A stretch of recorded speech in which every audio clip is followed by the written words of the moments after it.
Hello,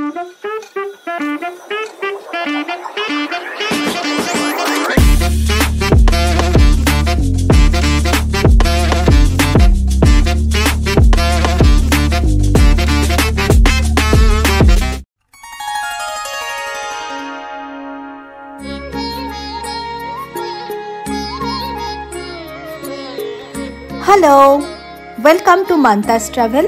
আমি সুস্মিতা আর আমার সাথে আছে অগ্নি।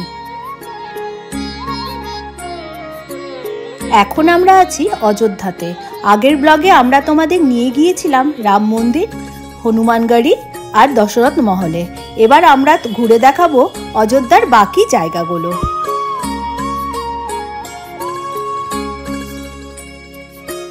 প্রথমেই আমরা চলে এসেছি অযোধ্যার राजगद्दी। ये राजगद्दी भगवान का। आइए।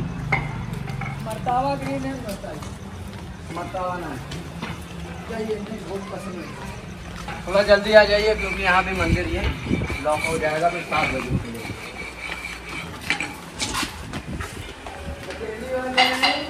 ये मान्यता है दीदी जी कि माता जानकी जी का विवाह करके प्रभु राम जी यहाँ लेकर के आए, उनका डोला पालकी यहाँ उतरा है और पहली बार माता जी ने जो भोजन बनाया पूरे परिवार के लिए वो उनका किचन यहाँ पे है।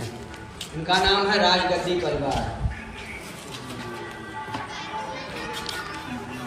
এটা হচ্ছে সীতার রসাই। আমরা ঢুকছি সীতার রসাই মানে সীতার রান্নাঘরে। ये पुराना है, देख लीजिए, ये मरम्मत होके अच्छा बन रहा है। हाथ जोड़ लीजिए, पहले दर्शन कीजिए, ये मंदिर बन हो जाए। ये चौका बेलन रखा हुआ है माता जी का। ये जानकी जी, राम जी और ये माता अन्नपूर्णा। माता जानकी जी जो है राजा की लड़की थी, उनको ज्यादा भोजन पानी बनाना नहीं आता था, तो माता अन्नपूर्णा जी उनका साथ दे करके और तैयार करवाई भोजन आज भी साथ में रखती है।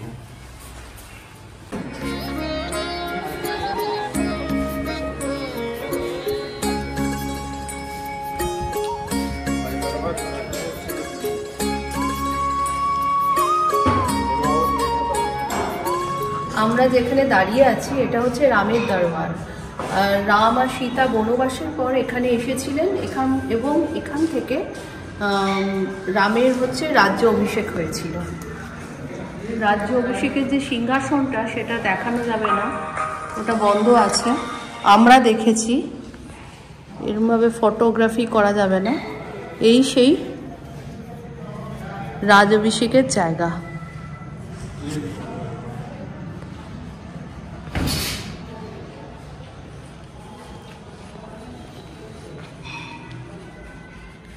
ওনারা দেখতে দিলেন।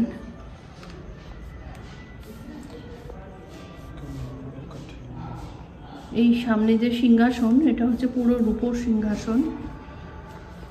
এখান থেকে রাম আর সীতার রাজ্য অভিষেক হয়েছিল।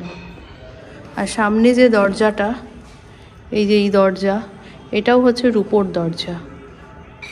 আমরা এতক্ষণ দর্শন করলাম এই যে এই জায়গায় সিংহাসন, ভেতরে মা সীতার রান্নাঘর, বাইরেও দেখছি লেখা আছে শ্রী রাজগদ্দি।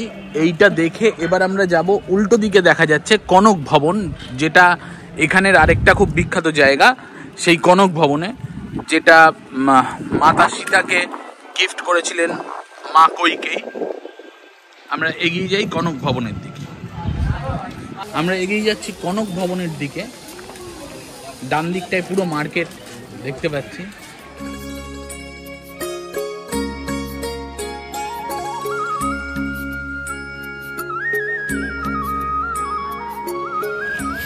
আমরা এখন ঢুকছি কনক ভবনে।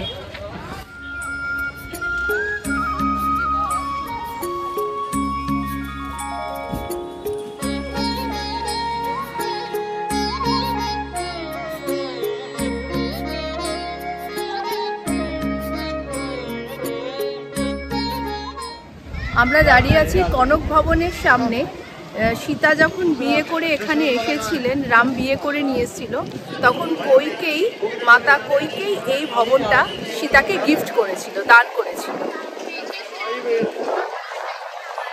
এখানে দেখতে পাচ্ছি রাস্তার পাশে বিক্রি হচ্ছে স্কন্দমূল ফল। এই স্কন্দমূল বলা হয় রামচন্দ্র বনবাসের সময় খেয়েছিলেন। এটা এখানে প্রসাদ হিসাবেই বিক্রি হয়।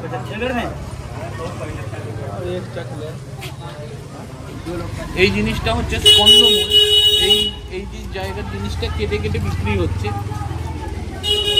এটা যেটা বললাম যে রামচন্দ্র খেয়েছিলেন, এটা আমরা খেয়ে দেখি কিরকম খেতে।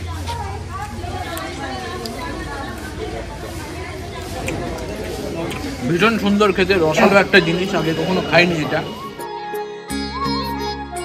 আমরা দাঁড়িয়ে আছি এখানে রানীমহল বা কুইন্স প্যালেসের সামনে।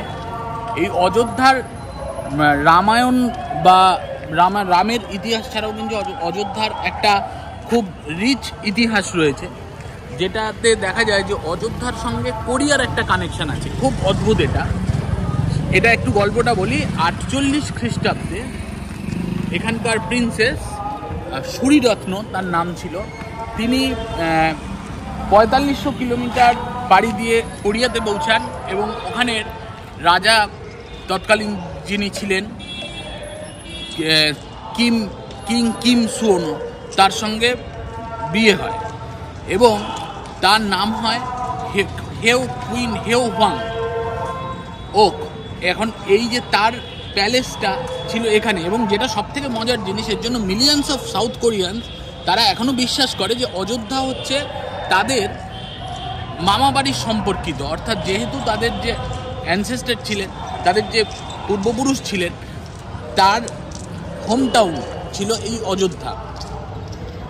এই জায়গাটা হচ্ছে সেখানকার প্যালেস, ভীষণ সুন্দর জায়গা। আমরা একটু ভেতরে যাওয়ার চেষ্টা করি। এবং যখন রাম মন্দির উদ্বোধন হয় তখন কিন্তু সাউথ কোরিয়াকে ইনভাইট করা হয়েছিল এই 2024-এর 22শে জানুয়ারি।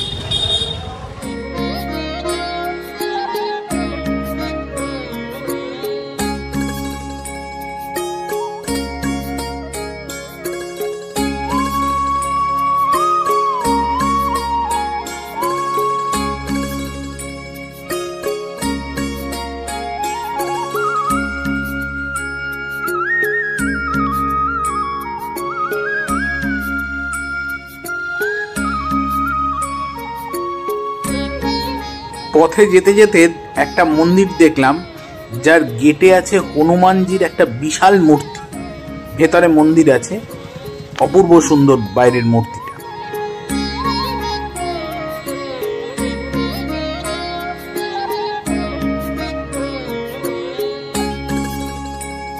এবার এসেছি শ্রী বিশ্ব বিরাট বিজয় রাঘব মন্দিরে।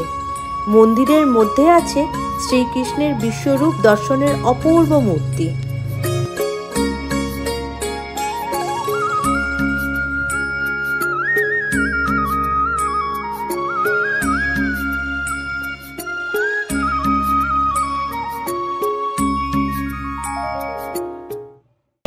আমরা এখন যে জায়গাটায় আছি, এই জায়গাটার নাম হচ্ছে লতা মঙ্গেশকর চক। বোঝাই যাচ্ছে যে এটা একটা চৌমাথা, এবং এই পুরো জায়গাটাতে এই মোড়ের মাথায় একদম এইরকম একটা বীণা রাখা আছে। লতা মঙ্গেশকরের নামে নামকরণ করা হয়েছে, বিখ্যাত গায়িকা, তার নামে এই জায়গাটা। দেখা যাচ্ছে খুব সুন্দর আলো জ্বলে উঠেছে এই লতা মঙ্গেশকর চকে। একদম জমজমাট এরিয়া এটা। এর ঠিক উল্টো দিকেই আছে রাম কি পেড়ি।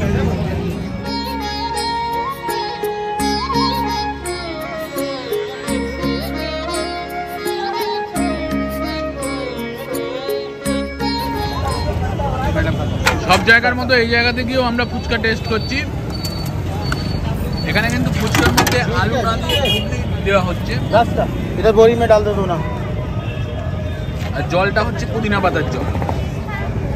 আমরা যেখানেই যাই করি, আমরা স্ট্রিট ফুড কিন্তু খাই, তাই না? একদম। এখন আমরা হচ্ছে পকোড়া, পেঁয়াজ পকোড়া খাচ্ছি। এবং এই জায়গাটায় দেখলাম যে রামকিবেরি পেরিয়ে জাস্ট এসে মেন রোডের ওপরেই এখানে একটা জায়গায় অনেকগুলো খাবার বিক্রি হচ্ছে। খাবারগুলো দেখাই, খুব সুন্দর খেতে পকোড়াটা। তীখাওয়ালা চাটনি দিয়ে আমরা নিয়েছি, একদম গরম।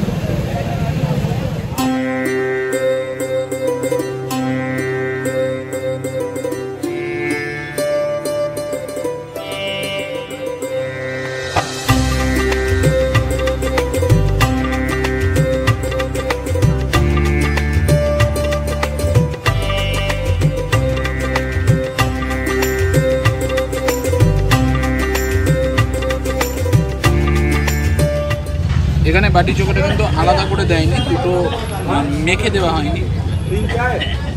এটা বেসিক্যালি ফুলুরির মতো একটা জিনিস, এর সঙ্গে তরকারি দেওয়া, মেখে দেয়নি। আগের বার আমরা বাটি চোখা খেয়েছিলাম যেখানে দেখলাম যে মেখে দিয়েছি মিক্স করে, এবার আলাদা করে দিই। আমরা চলেছি সরজু নদীর একদম সামনে, পেছনে বয়ে চলেছে একটা ব্রিজ আছে এই নদীটার ওপরে। আমরা যাচ্ছি নাগেশ্বর টেম্পলে, যেটা এই ব্রিজটার ওপারে।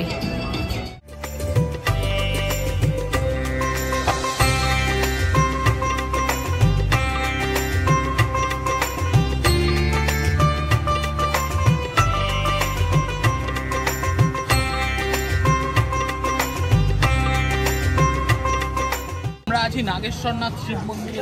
এখানে এটা একটা শিব মন্দির। কথিত আছে যে রামের পুত্র, রাম সীতার পুত্র কুশ এটা প্রতিষ্ঠা করেন, এবং যেটা লিজেন্ড যে কুশ একদিন স্নান করতে করতে তার আর্মলেট হারিয়ে ফেলেন। সেই সময়ে একজন নাগকন্যা সেটা খুঁজে দেয়, এবং সেই নাগকন্যা ছিলেন শিবের ভক্ত। তাকে তিনি ভালোবাসেন, কুশ তাকে ভালোবাসেন এবং তাকে গিফট দেন। তার উদ্দেশ্যে এই শিবের মন্দিরটা তিনি তাকে তৈরি করে দেন, এবং প্রেজেন্ট যে মন্দিরটা, সেই মন্দিরটা তৈরি হয়েছিল 1750 সালে সফদরজংয়ের রাজা তৈরি করেছে। আমরা এখন পুজো দিতে যাচ্ছি। পুজোর জন্য একটা ফুলের ডালি নিলাম আর দুধ গঙ্গা জল নিলাম। ঢুকছি নাগেশ্বরনাথ মন্দির।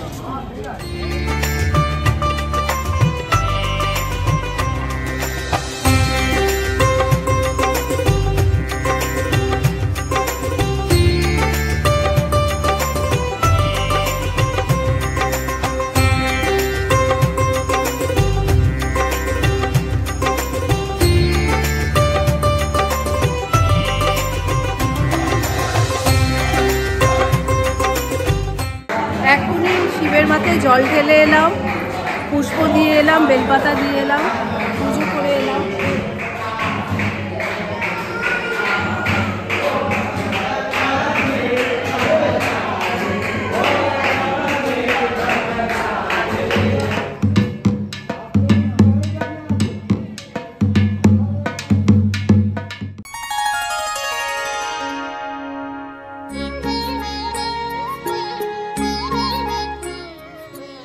নাগেশ্বরনাথ মন্দিরে পুজো দিয়ে বেরিয়ে এবার আমরা চললাম সন্ধ্যারতি দেখতে। পুণ্যতোয়া সরজু নদীর তীরে এই আরতি কিন্তু অযোধ্যার এক অনবদ্য আকর্ষণ। অনেক ভিড় ঠেলে কিছুটা জায়গা করে সাক্ষী থাকলাম এই পুণ্য মুহূর্তের। মঙ্গল কামনায় নদীতে ভাসিয়ে দিলাম প্রদীপ।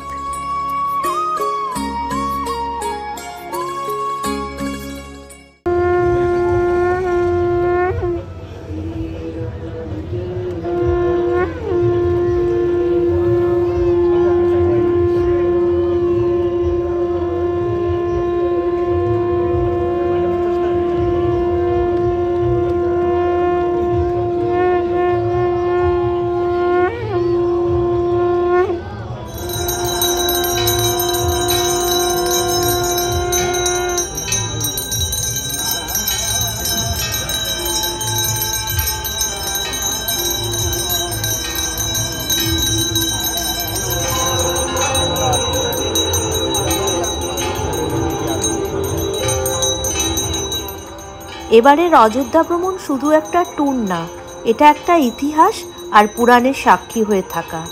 সঙ্গে থেকো আর জানাতে ভুলো না কেমন লাগলো এই ভিডিওটা। ভালো লাগলে লাইক, শেয়ার আর কমেন্ট করো।